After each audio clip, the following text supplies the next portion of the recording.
Politisi PDI Perjuangan Jarod Saiful Hidayat, saudara, melempar wacana dua poros Pilpres jika PKB mengubah dukungan dari koalisi saat ini yang mendukung bakal capres Anies Baswedan. Apakah pertanyaan ini mungkin PKB hengkang dari koalisi Amin dan apa keuntungan bagi koalisi pendukung Ganjar jika Pilpres berlangsung satu putaran? Sudah ada sore hari ini dengan Wakil Sekjen PKB Saiful Huda, juru bicara P3 yang menjadi bagian dari koalisi pemenangan Ganjar Pranowo Ahmad Baidowi atau Mas Awi dan juga pengamat politik Adi Praitno. Sore Bapak-bapak semuanya. Selamat sore, Andre. Ya, Mas Adi, Kang Huda. Saya mau langsung nih ke PKB dulu ya. Jadi Mas Huda, mungkin nggak sih PKB ini masih digoyang, masih berubah pikiran? Nggak mungkin, Mbak.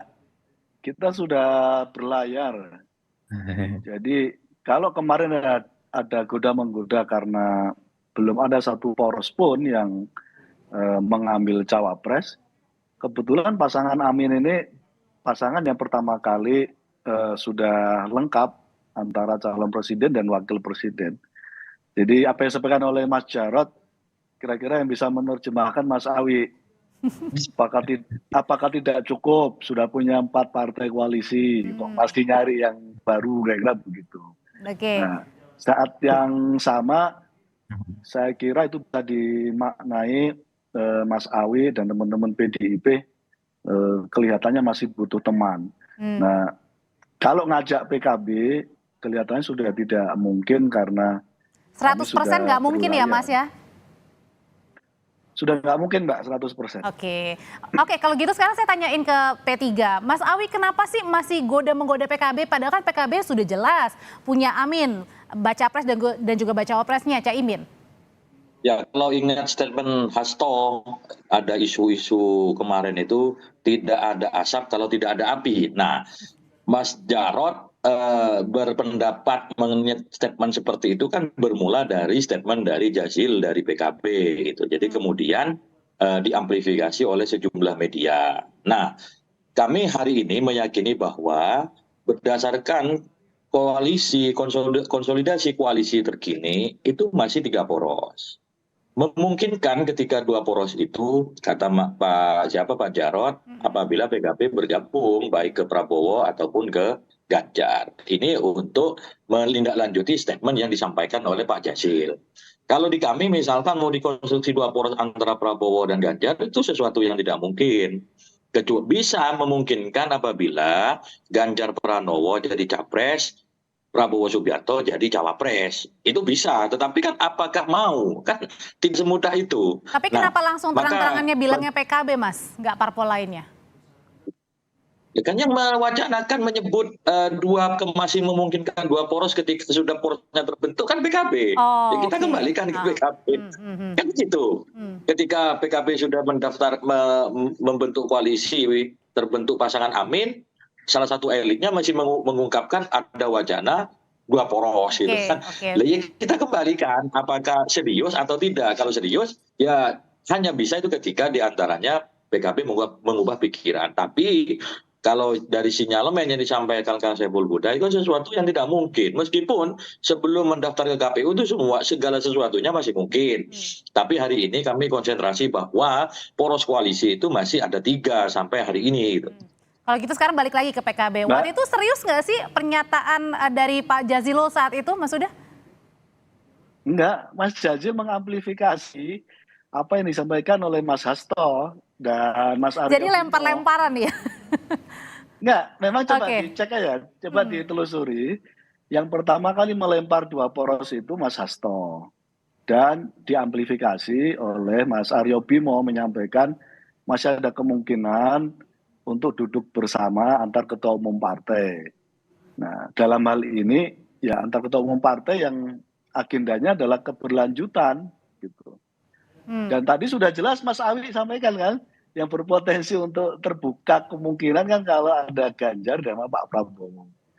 Dan ini kan isu lama, isu 2 tahun yang lalu yang sempat menjadi agendanya Pak Jokowi, menyangkut soal memasangkan antara Mas Ganjar, Pak Prabowo atau Pak Prabowo Ganjar. Jadi diskusi menyangkut 2 poros ini sebenarnya tidak terkait dengan koalisi Amin. Jadi sepenuhnya terkait dengan koalisinya Mas Awi dan koalisi Indonesia Maju. Oke, kalau gitu sekarang saya mau ke Mas Adi. Mas Adi, kalau tadi dibilang Mas udah bilang 100% nggak mungkin berpindah, tapi ada nggak sih potensi kemungkinan itu saling goda-menggoda lagi?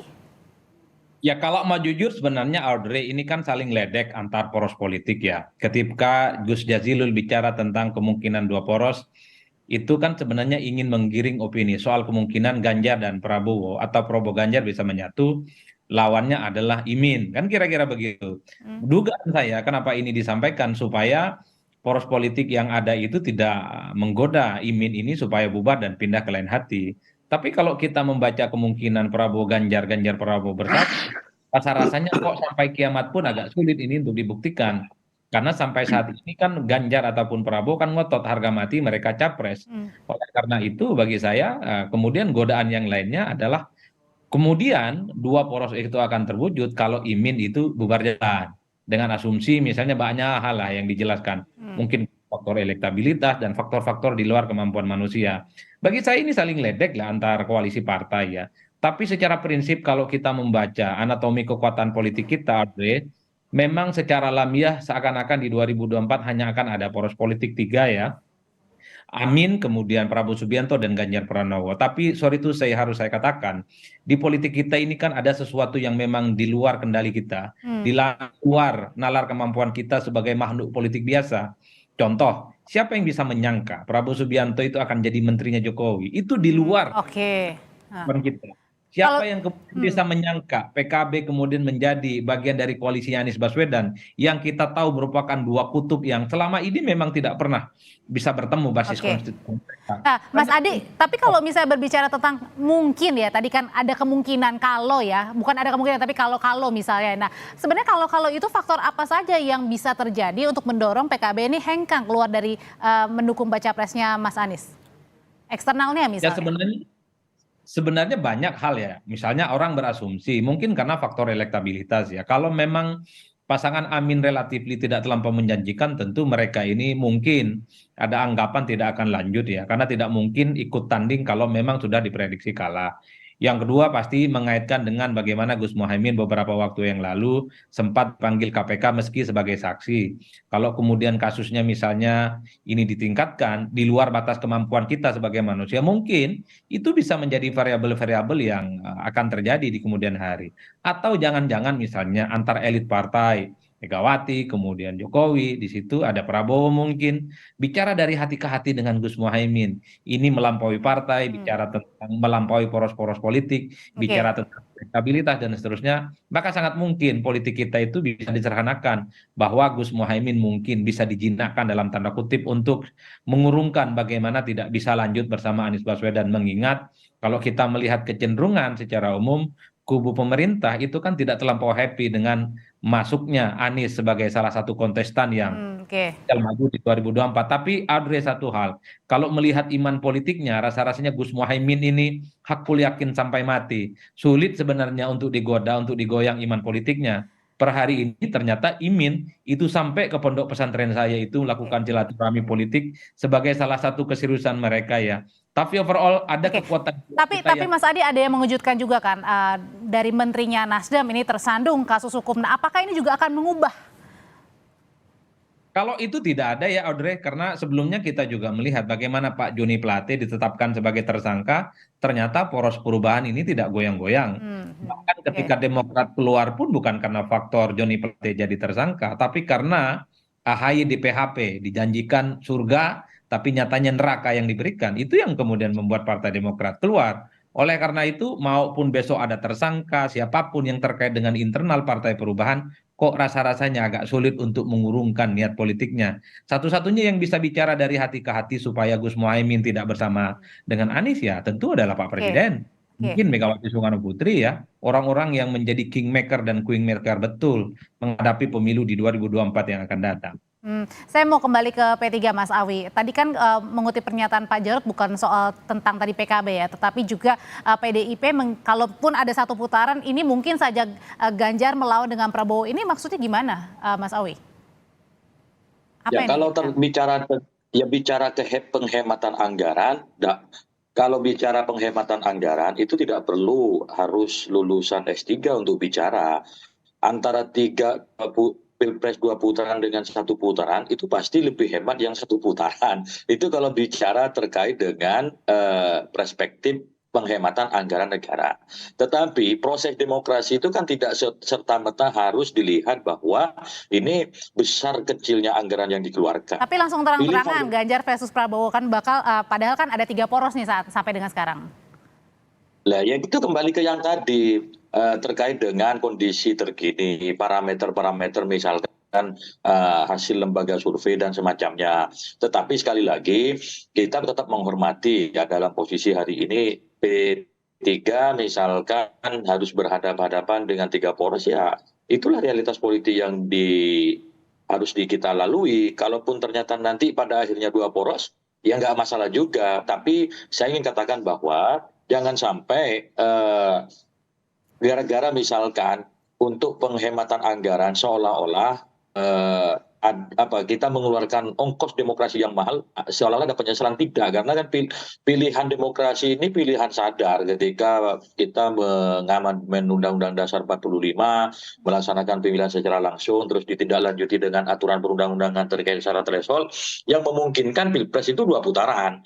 Jadi kos politik itu bukan kos penyelenggaraan pemilu, itu sudah secara disadari betul oleh para pembentuk undang-undang bahwa akan mahal. Oke, kalau ke Mas Huda dari PKB sendiri melihat pernyataan dari Pak Jarod langsung terang-terangan ya tadi Ganjar versus Prabowo. Ya itu kan versinya Mas Jarod ya. Semua kita punya prediksi masing-masing. Sebagaimana kami meyakini bahwa ketika ada 3 poros kita akan menang di putaran pertama dan kita bisa memenangkan putaran kedua. Itu wajar aja sih. Jadi semua punya hitungan masing-masing. Tapi saya ingin memperkuat soal 3 poros ini ya Mbak ya. Sejak dari awal PKB ketika dulu membangun koalisi dengan Gerindra, semangat kami sama. Pilpres yang tidak diikuti incumbent ini harus paling tidak 3 poros. Karena jangan sampai 20% presiden threshold yang sudah mengamputasi proses demokrasi, karena PKB sebenarnya inginnya cukup 5% presiden threshold itu, 5-10%. Semangatnya supaya pilpres itu bisa menyuguhkan banyak figur dan publik secara sadar, secara solidaritas memilih siapa calon yang terbaik ketika kita bisa menyuguhkan banyak figur. Nah pada konteks itu termasuk kami akhirnya karena ada kebuntuan dengan Gerindra, terus kemudian di koalisi perubahan juga ada kebuntuan, kami gabung menjadi bagian dari koalisi pasangan Amin, sama semangatnya. Jangan sampai terjadi dua pasangan. Jadi sekali lagi 20% presiden threshold yang sudah mengamputasi banyak hal, jangan sampai pilpresnya juga akhirnya hanya 2 pasangan. Jadi Anda tetap menginginkan 3 ya? Sudah pasti. Dari awal. Untuk menjaga kesehatan demokrasi kita, pilpres minimal harus 3 pasang. Oke, kalau memang harus 3 pasang, tapi kan meminjam dengan pernyataan dari PDIP sendiri, Mas Adi, kalau misalnya 1 putaran, PDIP ini yakin Mas Ganjar menang. Kalau sampai dengan sekarang, seberapa keyakinan itu masih terus dipegang?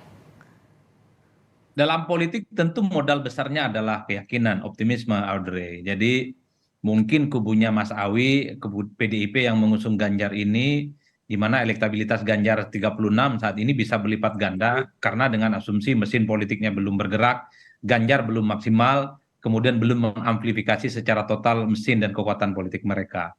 Oleh karena itu, ketika mendengar statementnya kubu Ganjar Pranowo, berapapun poros politiknya mereka hakul yakin bahwa pertarungan hanya akan berlangsung 1 putaran, tentu dengan asumsi harus menang 50 plus 1 ya. Tentu itu bukan perkara gampang karena harus terdistribusi di hampir seluruh provinsi di seluruh Indonesia. Oleh karena itu, kalau kita membaca anatomi dan angka-angka statistik secara politik, itu mungkin, tapi kemungkinan ini memang agak rumit dan agak susah. Tapi dalam politik apa yang tidak mungkin, Audrey, apapun bisa terjadi di kemudian hari.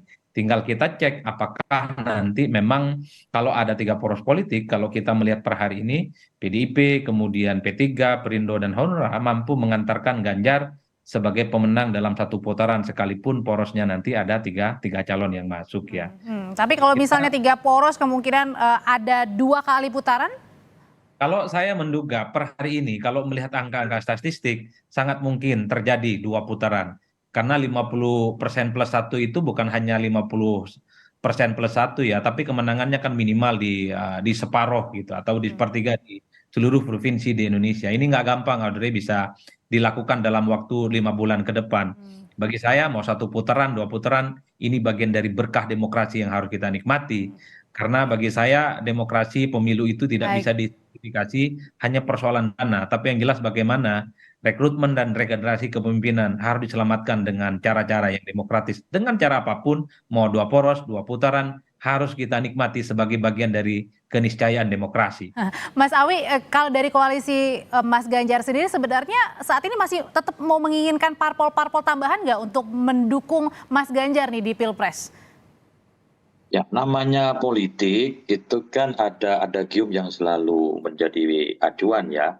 Satu musuh itu kebanyakan, 1000 teman itu masih kurang. Tapi sekali lagi kami ingin menggarisbawahi bahwa kehadiran partai politik dalam Pilpres itu sebatas syarat pengusungan. Sepanjang koalisi parpol itu cukup untuk memenuhi syarat pengusungan Pilpres, Capres ke KPU, sebenarnya sudah cukup. Tinggal bagaimana mesin pemenangan partai dan juga mesin pemenangan capres itu bekerja maksimal untuk merebut hati rakyat. Maka dari beberapa pengalaman, baik itu pilpres maupun pilkada, seringkali calon-calon yang diusung oleh partai yang minimalis itu memenangkan kontestasi. Karena apa? Kami menyadari bahwa dalam pemilihan secara langsung itu bukan elit partai yang kita kejar. Yang dikejar adalah bagaimana meraup simpati rakyat. Yang terpenting syarat usungan ke KPU udah memenuhi, udah cukup. Oke, baik. Terima kasih Mas Awi untuk pandangannya. Terima kasih juga Mas Huda. Terima kasih Mas Adi Praitno. Sehat selalu semuanya.